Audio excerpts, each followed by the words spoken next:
again, another episode of the Counselor's Kitchen Table podcast, and I'm so very excited to be hanging with my friend from the UK. Yes, you heard me right, the UK, not the University of Kentucky, the United Kingdom, okay? Francis Matthews, go ahead and introduce yourself. Tell us a little bit about yourself, anything you'd like to say. Hey everyone. Yeah, super excited to be on here. Thanks for the invite, Davion. So my Awesome. name is Frances Adair Matthews. I'm currently based in the UK, but after the US kindly kicked me out after not winning the visa lottery. But essentially Yeah. my background is that I did my undergraduate education at a liberal arts school in Ohio, Kenyon College, and also worked in Washington, D.C. for a year after I moved back before I moved back to the UK, essentially. Yeah, but Awesome. heritage-wise, I am a Black woman. I am kind of mixed background. I'm West African, Ghanaian, Nigerian, and also like part British mixed in there Awesome. somewhere. Somewhere. That's all right. Yeah. Awesome. So it's so good to hear from you again. And I definitely am a very appreciative, guys. You are in for a treat. This is a wonderful story. In America, we're dealing with a lot of racial discrimination. We're dealing with a lot of social injustice, racial injustice.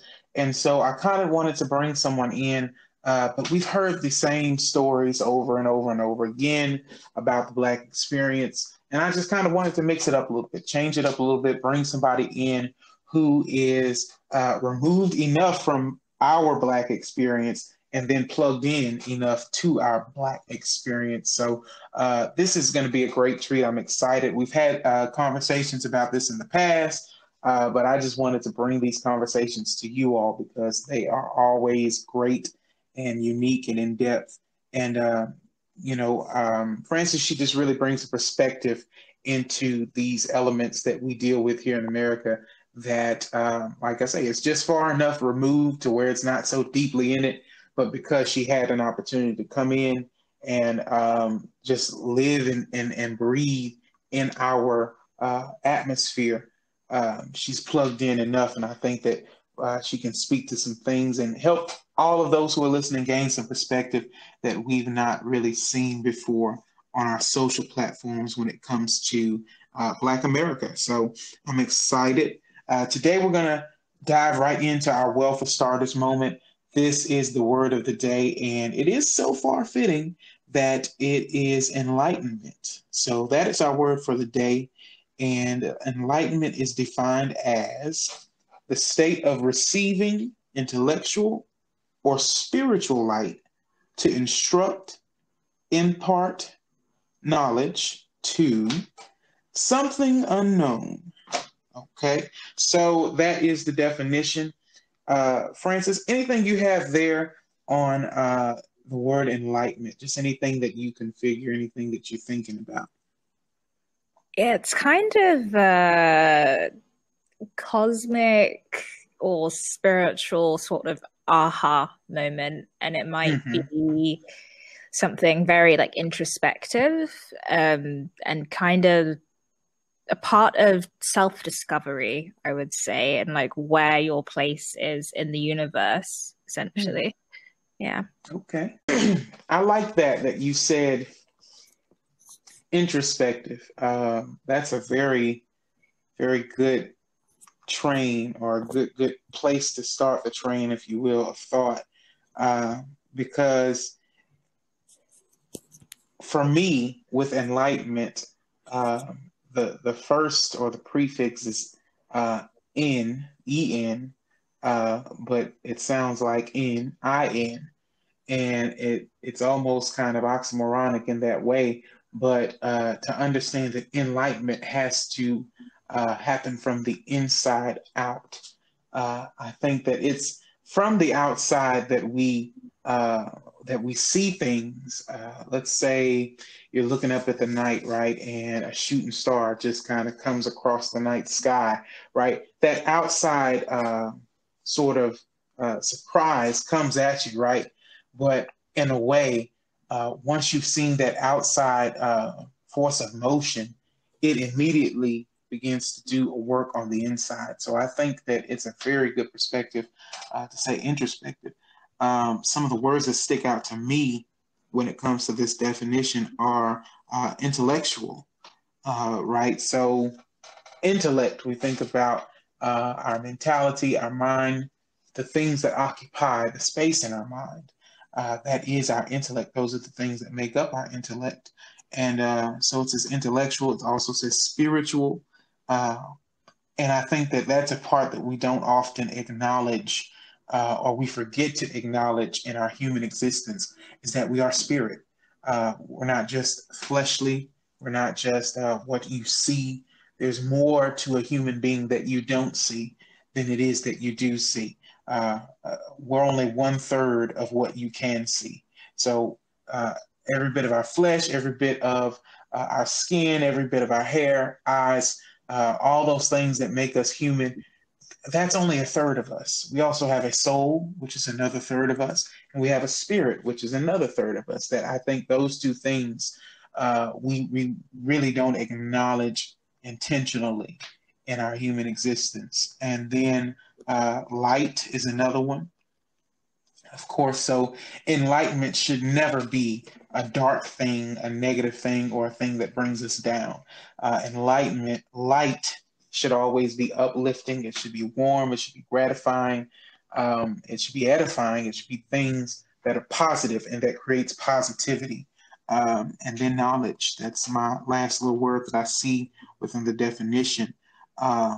It boils down to what it is that you take in and what it is that you commit to knowing, right? Because I think there's a great difference between having known something or having knowledge of something and then knowing something.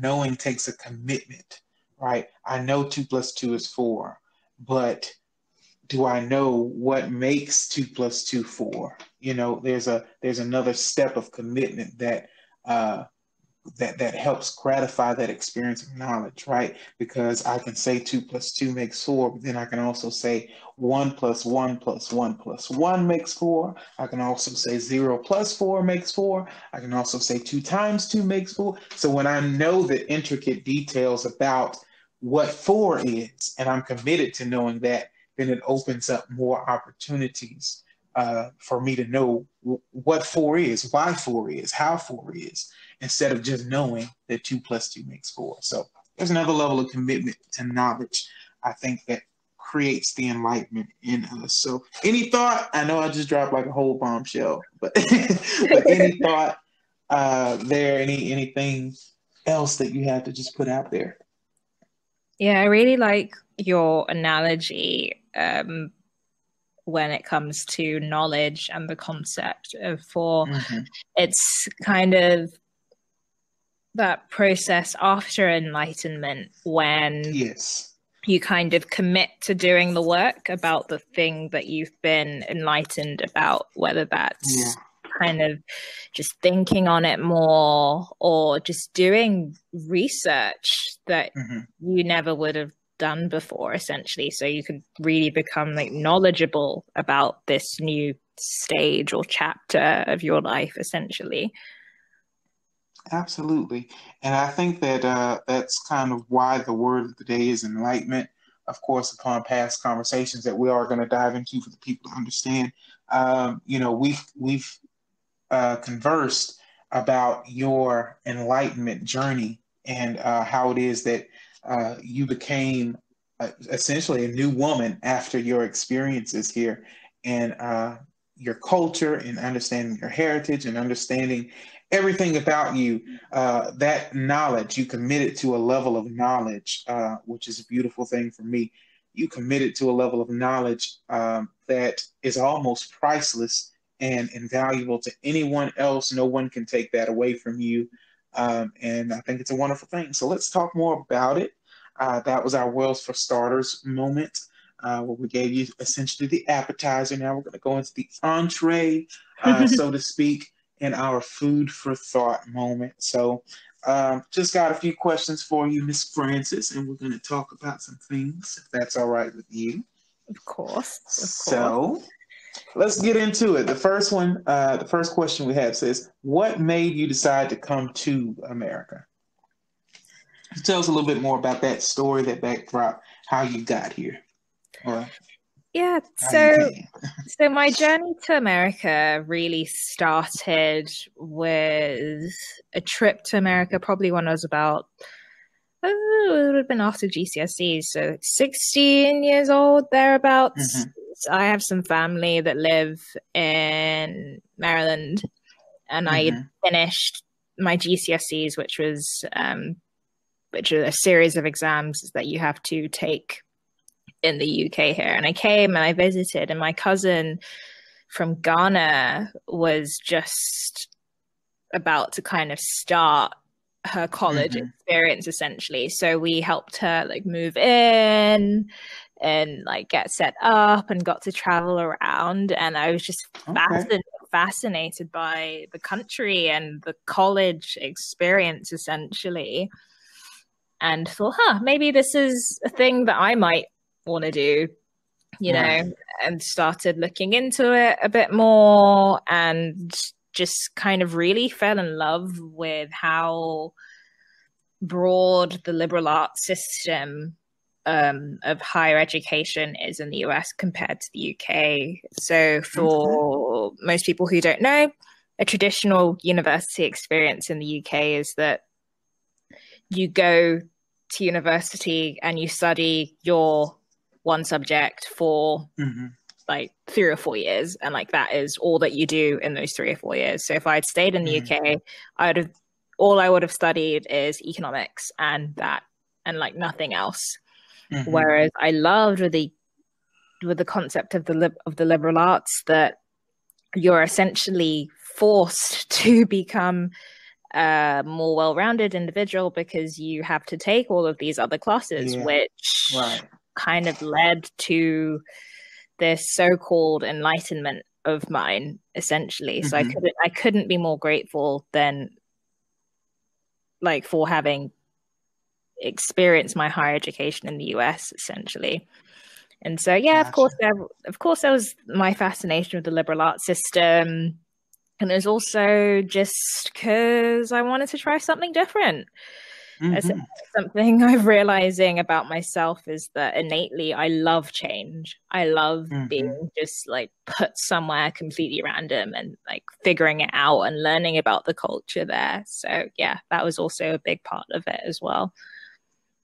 Interesting. Because a lot of people don't like change. A lot of people don't like, but that's very interesting. That's cool. Yeah, that's awesome. I like that you kind of brought that analogy in, that or not analogy, but you brought that fact in about the differences in the study systems between the UK and the US. That's something that I didn't know, and that's very interesting to think about. And it also helps those who might be thinking about studying abroad as well. Those who may be in America thinking about studying abroad. I think that education system might work for someone in that vein, who kind of doesn't want to look at other things and other options. They know what they want to do, and they want to go full throttle into that thing. And so I actually have a friend that's in Cambridge, studying abroad. She's in Cambridge and she's studying criminal law, I think. And now that you mentioned it, it kind of helped me realize, that probably is all the classes that she takes revolve around that topic. So interesting. That's good for somebody who knows, and for somebody like yourself who wants different options. I think, it kind of makes me challenge the thought process. I think that, as far as college and higher education, higher learning, higher order thinking is concerned, I really think that college should be something. Of course, it is something that's optional, right? You can choose to pretty Yeah. much go wherever you want. But I think that process of really choosing where you want to learn should definitely be challenged and should be refined. Because yeah, I'm pretty sure there are people right here in America that are like, that's perfect for me. I just want to be a cop. I want to learn criminal justice, and that's it. Like, I don't want to have to take all these extra classes. But there are Yeah. some people that love it. So I think that's a pretty cool thing. And for those who are listening, if you got teens that are getting ready to go off to college, don't be afraid. Don't we? I just did a live on Facebook not too long ago about fear. Don't be afraid. Let them venture that if that's something that they want to do. But yeah, awesome. That's an awesome little story, awesome little starter. We'll go right into the next question. It says, what preconceived notions or expectations that you have about America? Be negative, positive, doesn't matter. Anything that people told you, anything like that. What kind of notions did you have? Expectations? So honestly, the America that I knew slash Mm-hmm. the rest of the world knows generally is everything that we see in quote unquote popular culture. So Mm-hmm. reality TV shows, like music, Mm-hmm. films, just like sitcoms, like Yeah. American popular culture dominates world culture, like whether we like it or not. And Right. so, to be honest, the initial impressions I had of America were Mm-hmm. just kind of how it was, just like kind of a caricature of what it really is like when you get there, essentially, because like all I knew Mm-hmm. was like from what I saw on TV, etc. So yeah, that was definitely the biggest thing I'd say I thought Okay. before Any in arriving. particular that stick out to you, or any in particular that you probably had a negative expectation or connotation about coming in? Is there anything like, let's say, for example, in France, there's a lot of a big love hate thing between the French culture and the American culture. And so I have I know a few people that are of French descent, and so of course a lot of times I've even heard so far as, if you someone like you who kind of wanted to venture, come to America, come see what it was about in France, if that was your position, that your parents literally would like, or could like, disown you, and essentially, if they were on that side socially, uh, uh, about America. So, with that being said, is there anything, let's say, in a negative light that you probably reflected on or thought that you could expect in the American culture from people or whatever? I think maybe kind of like the food. So like Mm-hmm. a big thing that you'll find in kind of European countries and stuff is that a lot of people will just kind of like look down on like kind of how bad the food is in America Mm-hmm. in terms of like quality Yeah. or like is the meat really meat sort of Mm-hmm. a deal. So I think that's Gotcha. kind of what I came into thinking, be like, oh my gosh, it's all going to be like massive American sized portions, which it was, and I Uh-huh. miss. Um, and like Okay. All right. like McDonald's is going to be like really different, which it was. Mm-hmm. Um, so yeah, I think I didn't have high expectations for food when Mm-hmm. when I came. Gotcha. Gotcha. We do all right. We do all right. Yeah. Yeah. Okay. Yeah, that's cool. That's cool. So I'm glad you kind of came in with this clean slate, with clean mentality, and not so heavily influenced. Because, like I said, I know some people from France who come in and they were like, "Man, my parents told me that everybody here was jerks and they're blah blah blah," and yeah, of course, a different story. You meet some great people. So, like everywhere, there's jerks everywhere. But bottom line is, for the majority, you met some great people. So. Um, Next question says, what fears, if any, did you have about coming here? I know you briefly talked about the food, but were there any legitimate fears or anxieties that you experienced coming, um, that just kind of were in your head, so to speak? I think at the time I was really just kind of like ready for my independence at the time. So I Mm-hmm. didn't have many fears, but I think if anything, it was purely because of the location of the school that I was going to. So Mm-hmm. if anyone doesn't know Kenyon College, it's a private liberal arts school located in rural central Ohio. All right. Like whole campus surrounded by farmland. Mm-hmm. Near a city is an hour away, sort of a deal. So I was quite worried about adjusting to rural life, which I actually ended up Yeah. loving being on a rural campus just because it creates Mm-hmm. such a rich campus culture in the end. But yeah, I think that was my only kind of thing that I had any kind of fear about, but it was fine. Yeah. Okay, great. That's awesome. Yeah. So I actually, it's funny because the first uh, I actually in high school when I was transitioning out, looking at colleges and things like that, I got a scholarship from this college, rural campus at Grace University in Omaha, Nebraska, and that was actually the first scholarship that I got, and I was like, "Oh yeah, I'm gonna take it." And then I started doing the research about Omaha, Nebraska, and I was like, I think I'll wait for something else."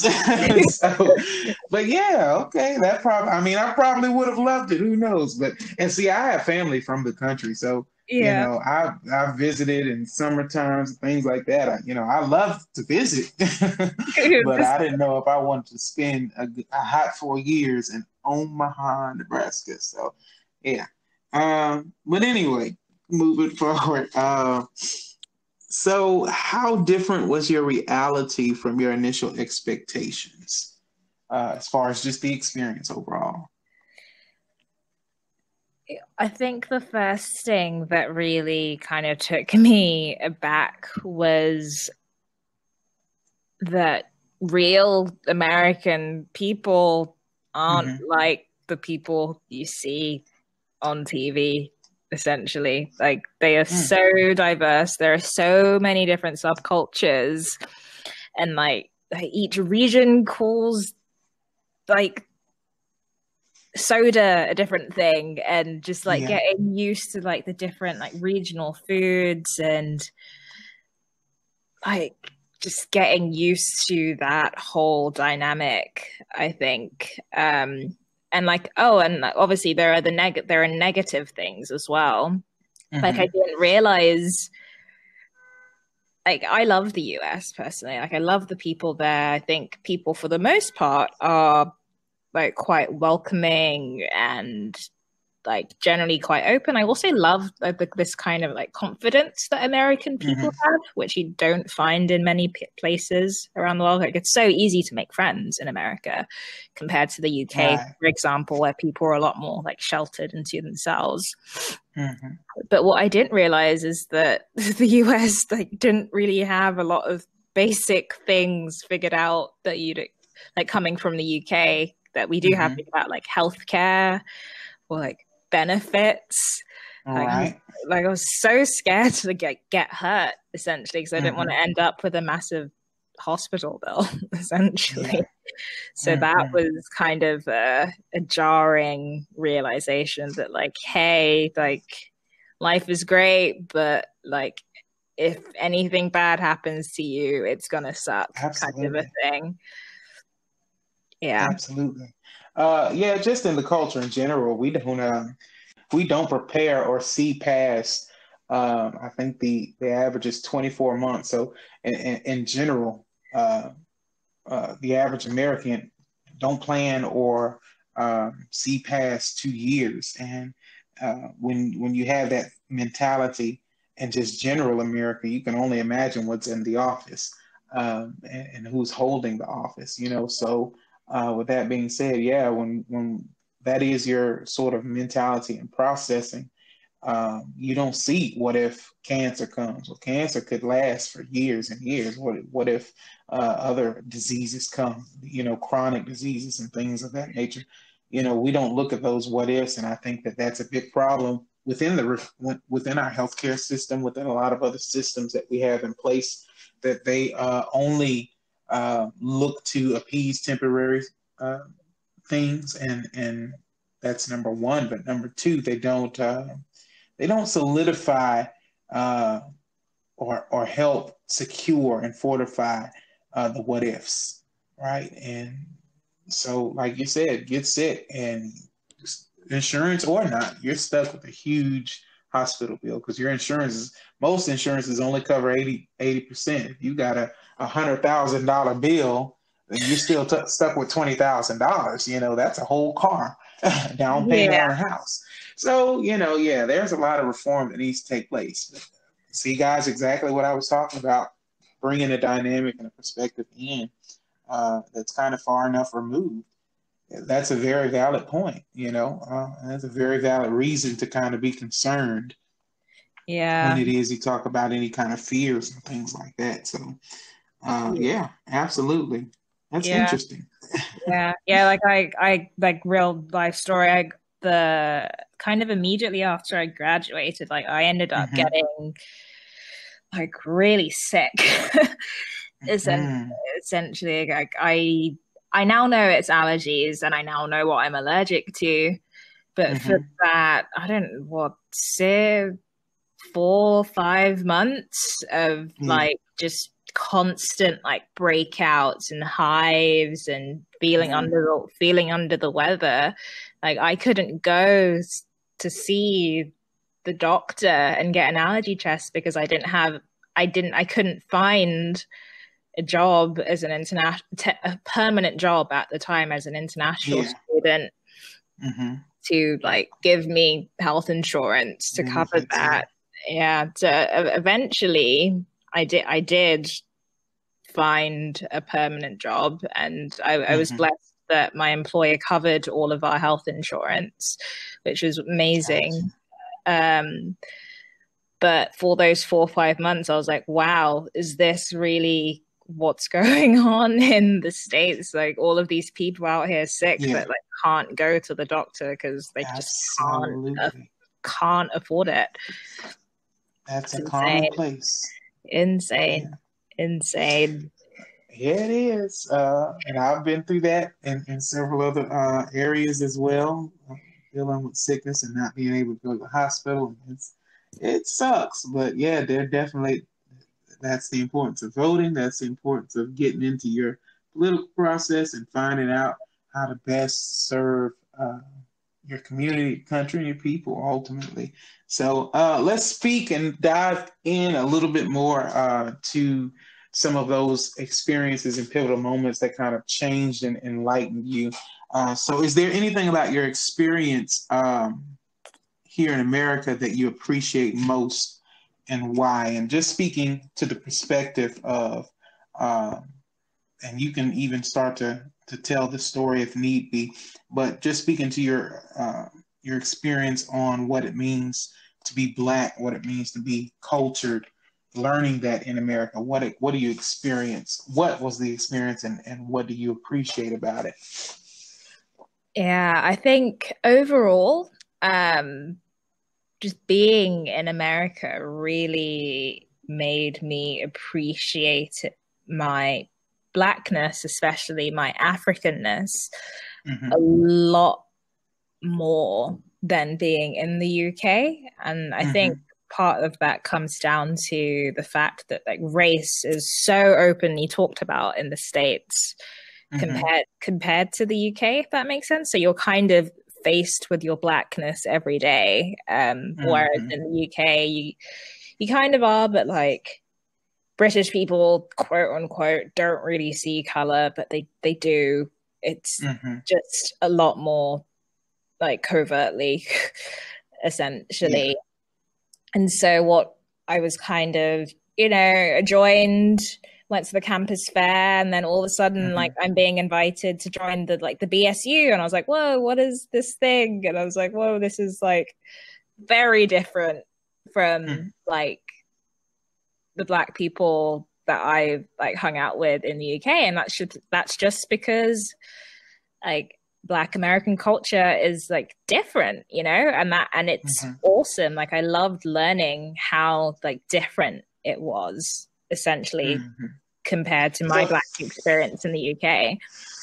Help us understand those differences. Speak to some of those differences. I mean, of course, you don't have to berate anybody or any group of people, but just speak to those differences so that, the people can better understand. Because I know, we've spoken about this several times, but just in the dynamic of your, let's just say your life, and life points, life experiences being Black in the UK, and then your life and life experiences and life points being Black in America. What were those two different dynamics? Speak to them for me, one or the other. I think each culture just has its own, it's hard to kind of verbalize, but each culture has its own like nuances. So there are certain words you'll say, there are certain foods that you'll eat, and like in the UK we don't really have the concept of like soul food. Like, that isn't a thing here.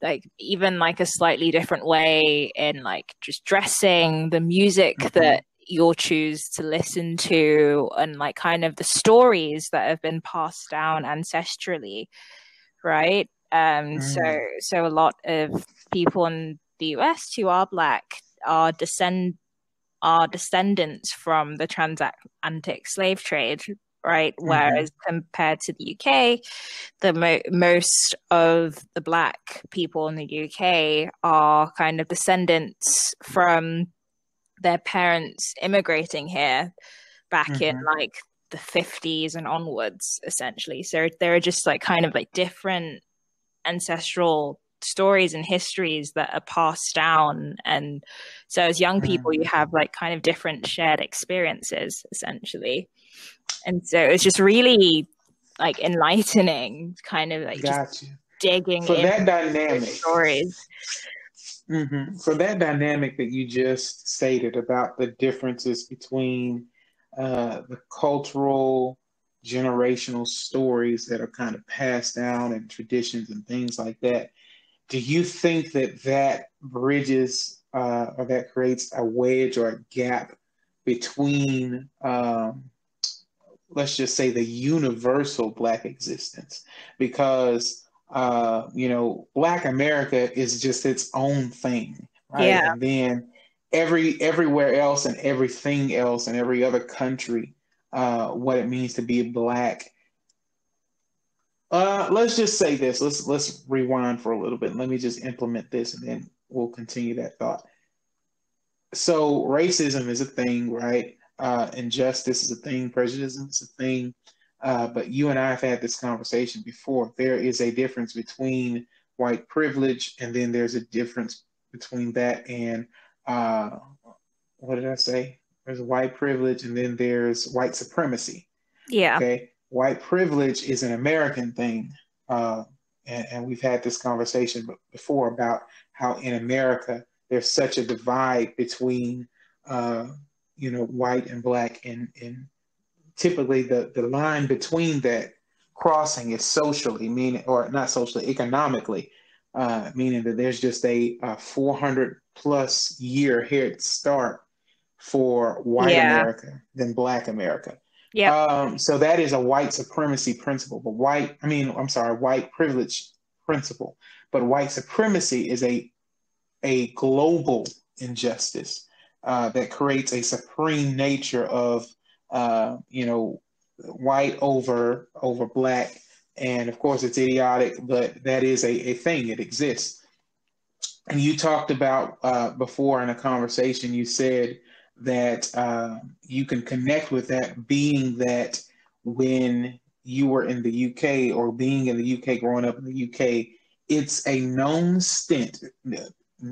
It's never verbalized, but it's a known stint based off of the treatment, based off of just the actions and the interactions with others that you have in the UK that are nature bred UK, born UK, descendants of Europe and that sort of thing, that you're from somewhere else. It's a known stint. So they look at you and they know that your people ain't from here, that somebody got immigrated. It's a known thing. It's no connection to the way that because I'm in the UK, I'm born here, I've been here all my life, this is all I know. There's still a stint or a stigma that you're not from here somewhere, right? And you Yeah. said coming to America that there was this is based off a previous conversation, guys, so she didn't just say this, but I'm trying to get it out. But anyway, you said coming to America that nobody knew where you was from until you opened your mouth, right? Yeah. And then they could tell that you were from somewhere else. But other than that, just being in, mixing in, you weren't a sore thumb. You didn't stick out. You were just black and in America. That was the experience. So we're backtracking now. Okay. So based off of that thought and the previous thing I said about there being a gap between the universal blackness because of America having harpened on slavery for a very long time and have translated it into other things because, of course, slavery never died. It just translated into different things. Yep. Do you think that creates a real gap between how Black America can connect with Black global?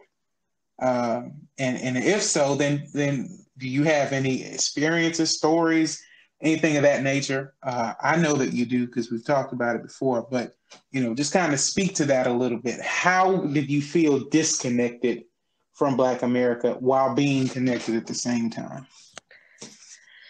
Yeah, so I think there's definitely a disconnect just by being kind of like African or maybe from the Caribbean, like immigrants in America, compared to like African American people, as you don't really like from the get-go, you don't really understand each other's like stories, which is why for the most part, like a lot of celebrities have talked about this as well, like Nigerian American celebrities, etc. Where kind of you do kind of just form your own kind of sub communities in that sense. Like I think historically, like there was a lot of like name calling towards like immigrants who like Black immigrants, like for being like less cultured or something. Like it was just unnecessary like animosity, you know what I mean? Right. Yeah. And like me personally, like yeah, when I landed, I did realize, I was like, whoa, like yes, these people like are Black, but like honestly, we are. And initially I felt that I was like, whoa, we are so different. And like objectively that scared me at first a bit, because I was like, I don't understand like the stories that they're telling, I don't understand the traditions, and I was like, whoa, this is like a bit crazy. And so I did kind of gravitate, and that's essentially how I gravitated towards kind of international students becoming more my friends, just because I had more in common with them than like than a lot of people that look like you. Yeah, the people that look like me, which is crazy to think about. And then as time went on, I started taking more classes, essentially, which is why I love the liberal arts education system. So I think the first class that really opened my mind was African spirituality in the Americas. And it was a religion class, and it was led by my favorite professor. He's Jamaican, just such a legend on campus. And like when you really dig down into it, a lot of the things you see in like African American culture, quote unquote, you can trace all of those traditions kind of like back to like Africa. It's the stories and the traditions Absolutely. that the slaves, God bless them, like brought over with them to this land and like have transformed into this whole other entity. And so I loved that class. And then the second class I took was religion and pop music in the African diaspora. And again, you really kind of traced the story of how all popular music today, as we know it, really have roots in Africa. And I think Absolutely. from that point onwards, I just became so appreciative in all of the different versions of blackness that there are. Like, I think it's such a beautiful thing that there are so many different ways to be black, but at the root of it all, like the traditions, if you dig down deep enough, like the traditions, the kind of mannerisms, the value on community, like it's all the same. Yeah, absolutely. I love that. Well, that just answered my next question. The next question was, what was the pivotal point in which that started your enlightenment journey? So you just kind of answered that. And I think that, the thing about America and our education system as it pertains to higher learning in college is that you have what's called HBCUs. And now I did a lot of research and found out that America is the only country on the face of this planet that has HBCUs. So you can't even go abroad and get an HBCU. You just can't. You can't. And so I think that, there's a treasure, there's a gem. I didn't go to one, but I would love to just maybe even take some classes and things like that. But with that being said, there's a gem and there's a treasure in understanding the dynamic of what you're literally saying, that there are so many different versions of what it means to be Black, and they all stem from the same tree. Every branch stems from the same tree, from the same seed, from the same roots. And I think that is what creates such a beautiful culture in Black culture that we don't necessarily appreciate, and even safely, I can say, overlook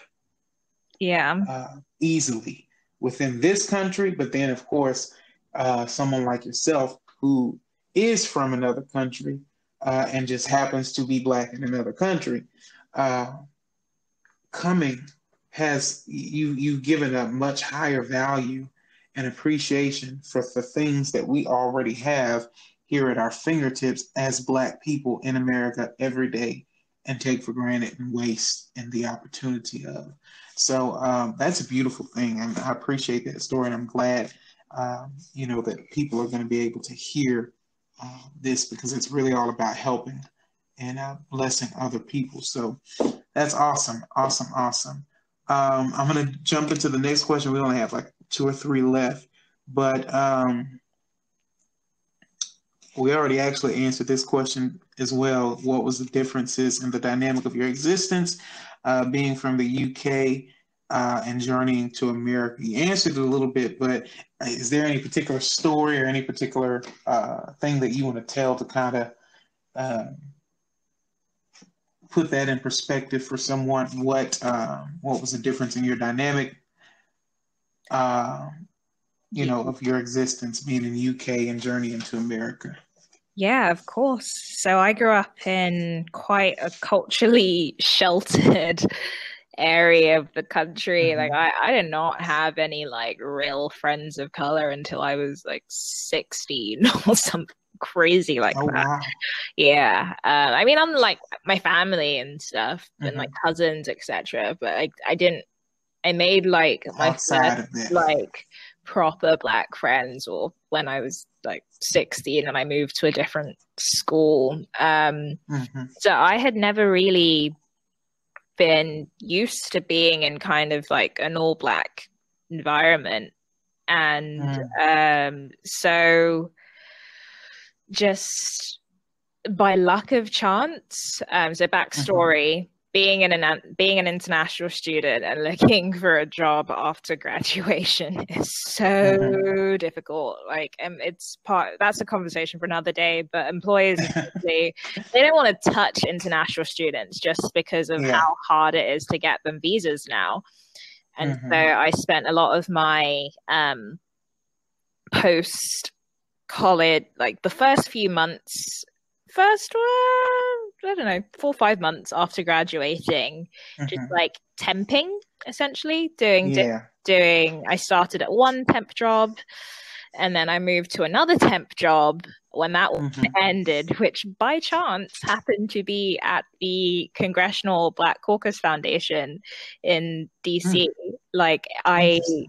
I had never even heard of the Congressional Black Caucus before I Mm-hmm. started that job. And I think that was the first time I've been in like a fully Black environment for Yeah. an extended period of time. And like, Mm-hmm. I loved it personally. Yeah.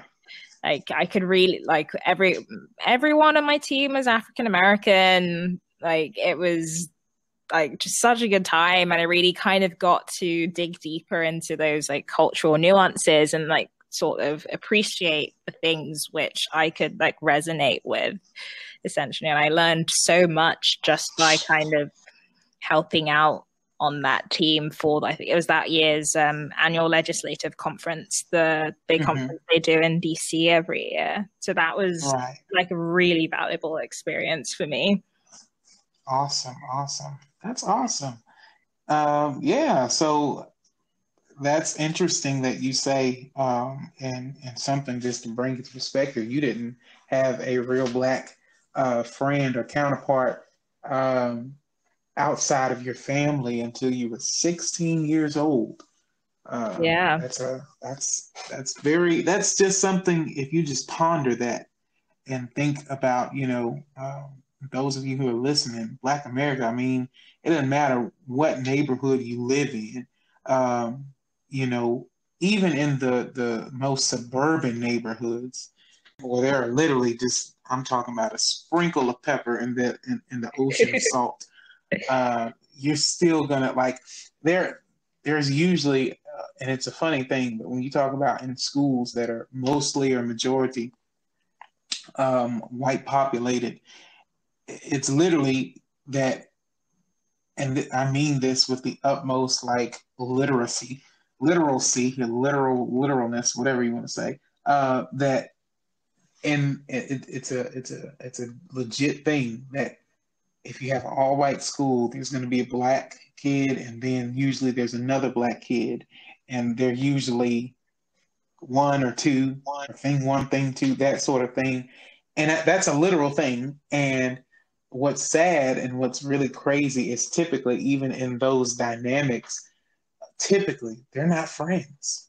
Um, it's funny because you look at the Yeah. sitcom Everybody Hates Chris, and if you've Yeah. ever seen that show, his mom, and this is a partially real story. It's not totally 100% accurate, but Chris Brown does talk about how his mom sent them to all white schools so that they get a better education.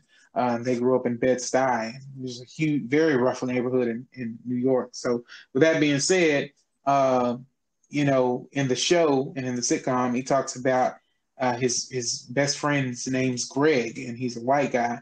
And in their school, literally, there was one other Black kid, and they never ever. And there was one episode kind of about it, just kind of teasing and playing with that thought, and that real deal thing. But in the episode, he was talking to the other Black kid, and the Black kid explains to him, "We can't be friends. Like, it's just two of us, but we can't be friends because then, they're gonna think we're together, and they're gonna, think, and basically he was just kind of alluding to the fact that there will be some fear or some hysteria that comes behind us coming together." And when you really think about that, that's so powerful because you're a teen or a preteen, you're probably 12, 13 years old at this point. And if that's your thought process on what it's like to come together as Black people, just two Black guys going to an all white school and just coming together and being connected and being friends, that's a literal mentality that really does exist in Black America. And Yeah. it's crazy because we're literally, you can go anywhere and we're everywhere. They say we only make up 13% of the population. We're everywhere, okay? It's really something to think about. Yeah. Yeah, just really Yeah. something to think about. Okay, Yeah. so anything you got to say about that before we move on to the next question? Yeah, I suppose in my case it wasn't like we were quite like there was a sprinkling of Mm-hmm, Black people at the first kind of secondary school I went to. mm-hmm. Like one was my cousin, and so we just like didn't roll in the we just didn't happen to roll in the same like friendship groups. It was just Yeah. I don't know, it was like we saw each other when we saw each other, but like it is Mm-hmm, what it was. And there was like another guy who I'd known since primary school, and like our mum were friends. They're like both from Ghana, and mm-hmm. like we were like acquaintances, but we didn't like hang or anything like Right. that. And like a couple of other like Black kids who just Mm-hmm, like I don't know, it was just weird. It was like a weird thing, like you said, like for whatever reason, it wasn't like all of the Black kids stick together. Like I don't know, I think it was mm-hmm, also because of how our class structure was mm-hmm. that you just kind of made friends with whoever was Yeah. in your class, Whoever was around. whoever was in your class, and like we just didn't Mm-hmm. happen to have the same classes together for the most part. Yeah. So yeah, that Yeah, was very that. interesting. But yeah, very interesting. Just thought, and it doesn't exist in other cultures. That's the thing that I definitely, I guess I got to say to make that thought a complete thought. It just doesn't exist in other cultures. You go to any school, if there's a handful of Latinos or Hispanic students, they're going to be together. If there's a handful of Asian students, you're gonna see them together. Like they hang together. The Asians in Yeah, my school, and I went to Dobie High School uh, in that area, Sagemont. It is a pretty heavily populated. Now it's pretty mixed, I guess, but maybe about 20 years ago when we first moved in that area, um, it was mainly white and Vietnamese, mainly. no, There were a handful of Hispanics, and there were a good number, leveled number of blacks in the community, but that's who dominated, I guess, the population, white Vietnamese. And literally, the Vietnamese students stuck together. It's not until I went to high school there and I graduated um, uh, about 6, 7 years ago, 7 years ago. But while I was there in high school, literally in my freshman year there, it was more so like that. But kind of as we got to senior year, then you started seeing people get mixed up and people hanging with whoever and doing whatever, and which is beautiful. That's what I love. But I say all that to say this initially: the Vietnamese culture, they stuck together like yeah, that. It was tight knit, and it was very, very hard to even just have Vietnamese friends because 9 times out of 10 they stick together, playing yeah, the same sports, doing the same things, taking the same classes, because they're sticking together. And that is so not how it is in the Black culture. And of course, within the Black culture, Black people kind of stuck together too, but there was more of a divide, and you can see the versatility of friendships between Black students having other friends outside of being Black than, let's say, Vietnamese or even some of the Hispanic culture. Like I say, they stuck together. So, just a tangent. But anyway, um, let's see. What do you appreciate most about your newfound enlightenment? And now this is post uh, experience in America, going back to the UK. What have you taken back to the UK? What do you appreciate about the newfound enlightenment? I think just my general capacity to be open-minded and to just like dig deeper into topics and research and like learn more about like culture, like different cultures and what makes them similar or different to my own, essentially. And I think that's at the core of everything. I think learning about, I'm like, I think at my core, I'm probably like an anthropologist, if anything. Right. Yeah, so I think that's what I appreciate.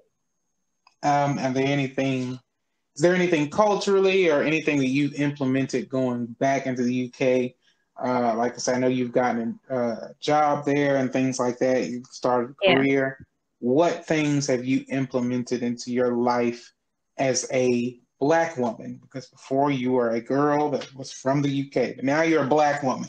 What have you implemented in your life as a Black woman and changes that you've made, the way you deal with people? Anything that you've just kind of implemented with your new experience. Yeah, so I ended up moving to, just because of work, moving to a very historically white area of the new UK. Like, I love my job, but diversity is not what I would associate with this place. Like, I like to play count the non like white people when I go out to do anything. A lot of the time I come back with zero and I'm like, okay. But just in my efforts to be surrounded by diversity, which I really cherish now, I created a meetup group. I'm not sure if you have heard of like the app Meetup. I think so. Like, yeah, you can kind of, if you're going to a new city, you can create like interest groups. Like, I don't know, if you want to find people to go rock climbing with or something. Right. So I created a group called Global Women of York to attract some more diverse thought into my social time.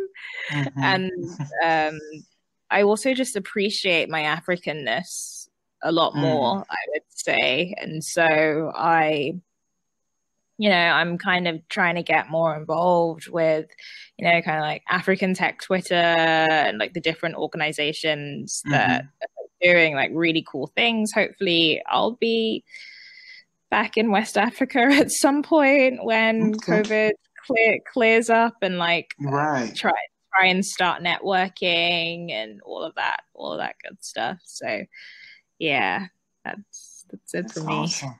Awesome. So yeah, that's pretty cool. If you're listening and you're in York area, look up Frances Matthews meetup group. She wants to hang with you and hit me up. Get that culturally diverse I don't know, gathering started. I don't know. Don't be scared to come together. Don't be like us Americans, scared to get together. Okay, y'all get together. Okay. Okay. So this is the last question, and been great conversation so far. Loving it. This is one of the most important questions, I believe, and excuse me. The question says, what are the most pressing issues based off of your experience as a Black woman living in two different worlds through two different lenses, would you say are plaguing us as a united culture of Black people? So I think as Black people, like, there's a lot of self-hate between us just for like other groups of Black people. Like, you'll hear a lot of times like African people might be like, oh, African Americans are so this, or African Americans be like, oh, Jamaicans are so this, and Jamaicans be like, oh, Black British people are so this, and it's just unnecessary. Yeah. So I think we need to stop that. And to quote the great Bob Marley, emancipate yourself from mental slavery, because none but ourselves can free our minds, essentially. Like the history that has been taught to us has been written by the winners, essentially. Yeah. And quote unquote the winners. So what you were talking about earlier in terms of like white supremacy, and it will always, and what's taught in schools always kind of downplays Black history.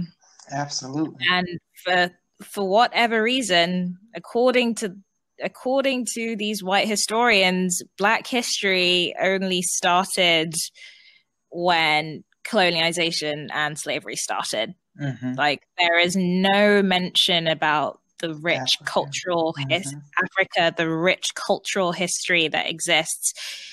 And I think that needs to like stop. So we can stop essentially. So we essentially need to just kind of decolonize our minds essentially and start kind of digging deeper into kind of the richness of what it is to be Black and all of the different versions of being Black.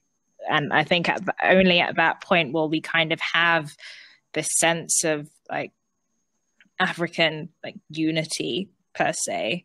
Wow. And yeah, and it's starting to happen. It's starting to happen, which is good to see. You can see it in popular music, like all of these Black artists from all of the diaspora are like doing collaborations together. So like Afrobeats artists are collaborating with like American hip hop artists and dancehall artists and UK grime artists, like all on the same track. And I think that is like really powerful. Yeah, that's awesome. That's very awesome. Yeah, like I said, I think that you're right on the money with that, especially based off just your experience, your story overall, which is awesome and just great and so inspiring. And I think definitely will be a help and a blessing to those who are listening internationally, as well as those who are listening right here in America. So just very, very well appreciative of your story. Thank you. Thank you. You're welcome.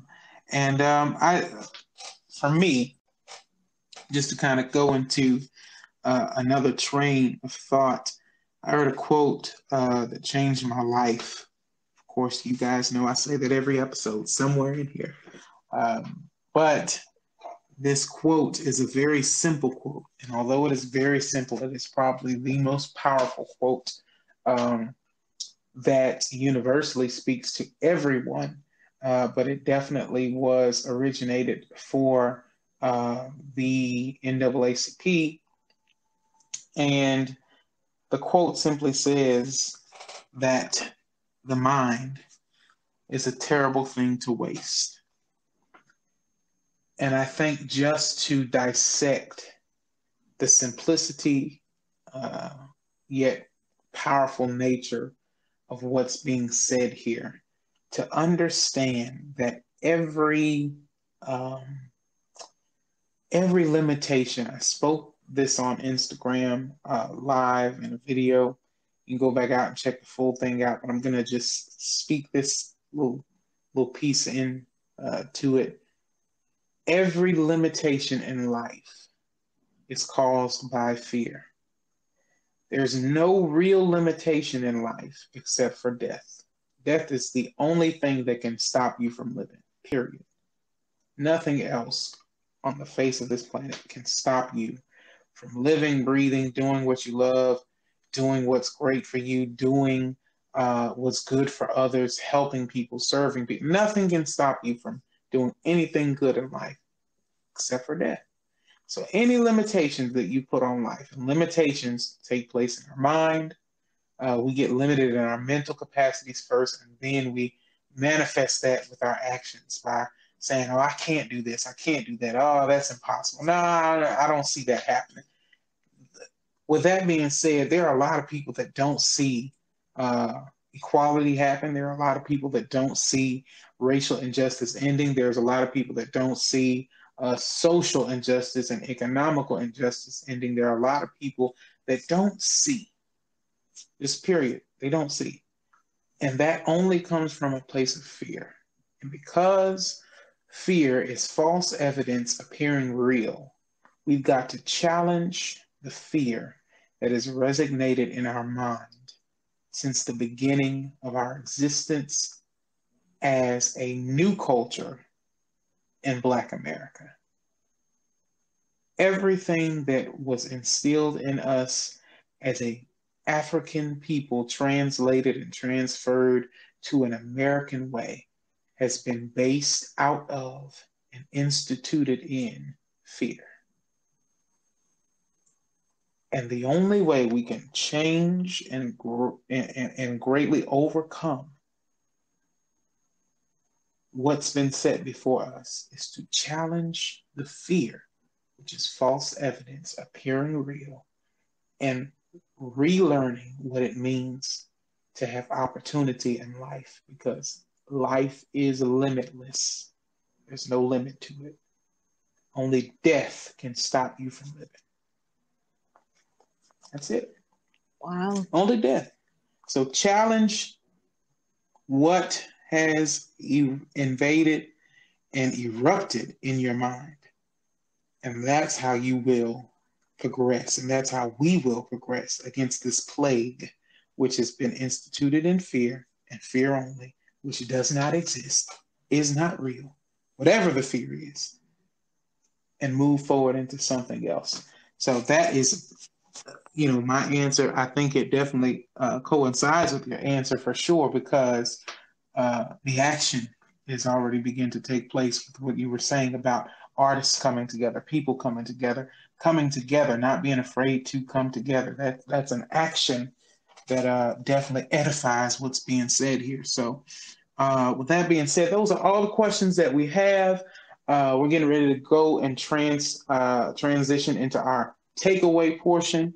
This is the portion that is my absolute favorite of the show. It gives you an opportunity to be inclined. It gives you an opportunity to be engaged. It gives you an opportunity to just kind of be in the vein of what it is that we're doing in this existence, in this podcast, with helping, with being a blessing, and with trying to help people change their lives and grow and learn and heal and love and serve and all these wonderful aspects of life that we should do as human beings, that we were created to do. And so this gives you an opportunity to dive right into the show, bring it to your lap, bring it to your table, so to speak, bring it into your existence, and operate into something that can help put you on a path to greatness. So this is the takeaway portion. We're going to give you a challenge. We're going to give you something that you can take with you for the next 7 days. Try it out. Of course, I love the feedback. I've gotten some feedback. I'm going to interject this, and then we'll go into the takeaway. So I want to give a shout out to a friend of mine, Alexis. Well, not a friend, but a follower. But of course, with conversation, great, everything and everyone could be a friend, right? She reached out to me about our Man Talk episode. I posted it on the Instagram feed a couple of weeks back. But she reached out to me in regards to the Man Talk episode.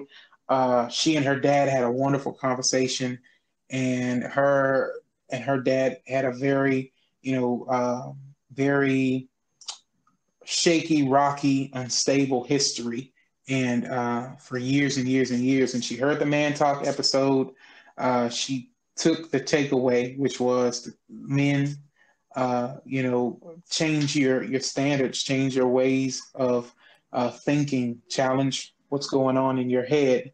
And I'm not going to say the full takeaway, but y'all can go listen to it. But anyway, she took the takeaway, and she took the podcast, she took the content, she took some things to her father, and they had a conversation about what was being said, what they heard.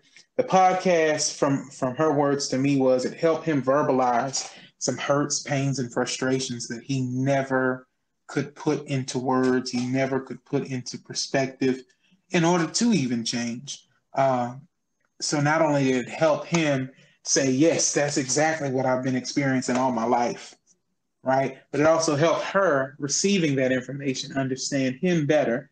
They had a conversation, and now they are working toward a new era of what it means to be father for him, what it means to be daughter for her, what it means to be um, um, just loving one another and trusting one another and learning one another again. So she did reach out to me on Instagram, and I just wanted to shout her out because I love feedback. I love hearing from you guys. I love knowing what's working, what's helping.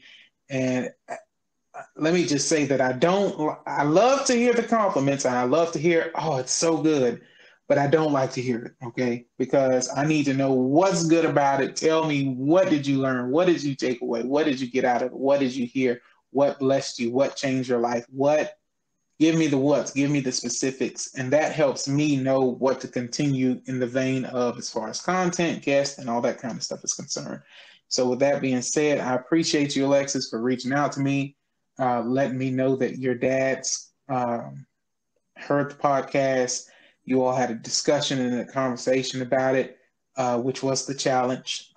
And now there's some understanding and there's some acknowledged healing that needs to take place and is already in the works. So I appreciate that. I hope others are having that same experience, and I pray that you guys will reach out to me and let me know so that I can make sure to let the people know. So with that being said, we're going into the takeaway. I'm excited about today's takeaway. Francis, Yeah. do you have anything to tell the people, to give the people for the next 7 days? Let them know, do this, implement this, think on these things, and strive for whatever. Anything that you have. Yeah. I'd actually just like to invite people to diversify their social feeds a bit more. There are so many, and kind of start that process of kind of decolonizing the mind on kind of, the things regarding like Africa and African history. Like there are so many great like Instagram accounts out there. I think one's called like Urban Historian or something along those lines. Okay. Or even at this moment, there's like a wave of content creators on YouTube at the moment who are kind of showcasing what life is like in Africa, what life is like actually like in Africa. And from there, you can kind of start to value and like notice like cultural differences and similarities and just kind of learn in that way. So yeah, just kind of diversify your feeds a bit more, challenge yourself to like learn something different. Awesome. That's always a great goal. That's always a great challenge because routine is ridiculous, right? We get into routines, we get into habits, and we make ourselves ridiculous because of it, because we never reach outside of anything that's not in the routine, and therefore we don't grow, we don't expand. So yeah, perfect. That's awesome takeaway, awesome challenge. Guys, do that. Find some videos, find an Instagram feed, find a Twitter account, find somebody that can connect you to learning something that you've never learned before. And it actually goes in line with my takeaway as well. So I'm going to just dive right in and read it. My takeaway on today is to embrace our culture like never before. I challenge families to solicit a new understanding of Black history and understand that there is a dynamic, a Black culture that has been smeared and furthermore erased. There are no limits to what we've done and what we can do if we stay strong in our roots. Know that it is okay to teach your children about things that made this country what it is. That's including slavery and other dynamics, racism, segregation. It's okay to teach them what has happened. We have to be accepting of the current climate and understanding that it is the past that taught us, the present that brought us, and the future that changes us. And I say us as in U.S., us, United States, us. Okay, it's the future that changes us. So let's be unilateral in what it is that we commit to learning, studying, and understanding. And I think both takeaways are in line with one another. Research and share. It's just basically research and share. Learn, take it in, and progress in that knowledge. Be committed to the knowledge. So thank all of you again for listening. Again, I hope you have amazing days and amazing weeks ahead of you. Remember always that the best is yet to come. So no matter how good it's gotten or no matter how bad it's gotten, you haven't seen anything yet. And so keep that always in the back of your mind.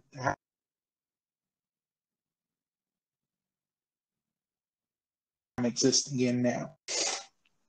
Other than that, Free Game Productions. I want to shout out Deonza Albright. She has produced all of the episodes thus far. This was a international call, so it was just different. We didn't come into the studio this week. It has been recorded by the Anchor app, which was advertised at some point in this podcast. So shout out to Anchor, but I do want to shout out Deonza Albright at Free Game Productions. She produces all of our episodes and will produce future episodes as well. So follow her, Free Game Productions, on Instagram. Francis, is there any way that people can connect and reach you?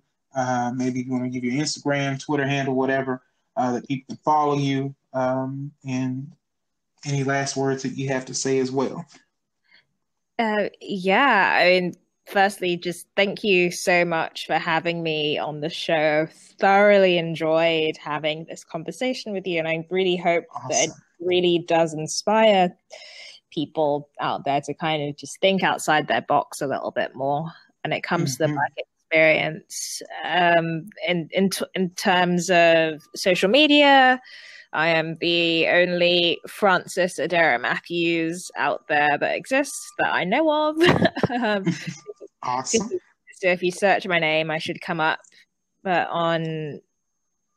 it's Fro Dara. So like Fro is in like big curly hair dot Dara, and Twitter is Fro_Dara. Yeah, that's me. Awesome. So she's wonderful. Always a ray of sunshine. So you will be blessed by the social media. Give her a follow. You guys know where to find me at _Counsel's Kitchen on Instagram, the Counsel's Kitchen everywhere else. Please be sure to subscribe to our YouTube. I am going to diversify the content on YouTube and the platform of YouTube first and only. So I know you guys are checking out the food on Instagram. You guys are liking the posts on Instagram with all the food and all that great stuff. But I need your interaction, okay? Interact with everything else. Don't just look at the food. I know food is great. I am a fat man myself. I love food. I love to cook. I cater, I meal prep, all that. That's a whole separate business of mine.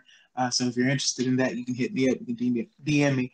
But don't just like the food, okay? There's polls on there. There's questions. There's content. There's other things I need you to interact with so that I can keep you invested in this show. This show is not about me. It's about you. So I want to make sure that your voice is heard, even though I am speaking and other guests are speaking. We're saying what you're wanting to hear and what you're needing to hear and understand. So interact as much as you can on Instagram. However, there will be recipe videos and other things like that. I'm also going to venture into a movie review video, not really a podcast, but kind of more of a broadcast. It'll be short videos on YouTube as well about some movie reviews and things like that. So I'm excited. That's coming soon. I've gotten my TikTok grant, thankfully. So Woo. they are working with me to produce some videos as well for advertising, and so some videos will be coming soon from that. And I'm just grateful to God that He's growing and expanding. Keep sharing, subscribe to YouTube, uh, let people know to follow me everywhere they can. The more we grow this channel, I'm telling you, the more of a blessing that I can be to those who are listening.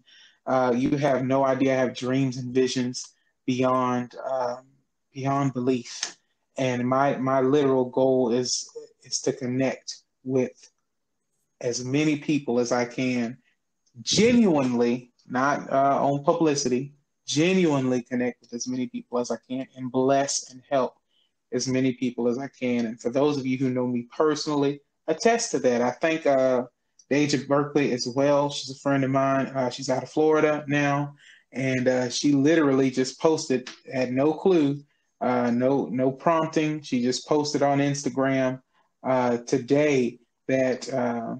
Well, not today. This is going to be a future episode, but she posted a couple of weeks ago. Let me say it in context. Just posted a post of some screenshots of our text messages, and was just saying, man, this guy helped me come out of dark places and really got me on a path and things of that nature. And just follow him. He's great to talk to. He will listen to you. He responds. All that. And like I said, she's just a found friend who's listened to the podcast and things of that nature, and someone that just needed someone to have conversation with and think through some things, gain some perspective. And that's not for me to say I did anything. I was only obedient to what God asked me to do. But that's my goal, and I want to make that known to you very, very genuinely, that is my goal, to make sure that those who are listening are blessed and are helped in any way that I can do it. That's the way I'm going to try my best to do it. So I appreciate that. Like I said, it was something that was unexpected, unprompted. She just did it, and I'm grateful to her because she at least recognized that I am genuine in nature, and my goal is to help and be a blessing. So, with that being said, again, thank you, Francis. I appreciate you all the way from the UK. It is a different time zone, so you stayed up to chat with me, but I appreciate you, and so appreciate this story being able to be told to as many people as possible. I hope that it helps and blesses someone, okay? Mutually. Thank you so much for having me on the show. It's honestly been a real pleasure of mine, and I can't wait to see what kind of responses come from this and how it inspires people. Awesome, awesome, awesome. Yeah. So with that being said, guys, you've gotten your takeaway. You've gotten all of the content for today. Again, so very grateful to have Francis on, and keep looking forward to more guests. Look forward to maybe having her on for a future episode and things of that nature. But with that being said, as always, I'm going to sign off by saying you can do all things through Christ that strengthens you. So never be afraid to do something, because if you do nothing, nothing from nothing equals nothing. So do something, do whatever it takes, and you all have a blessed and beautiful day. I love each and every one of you, and I will see you when I see you. Follow me on Instagram, Facebook, and YouTube, and you all have a blessed and wonderful week. Amen to Peace that. and soul. All right, all right. Y'all have a great one.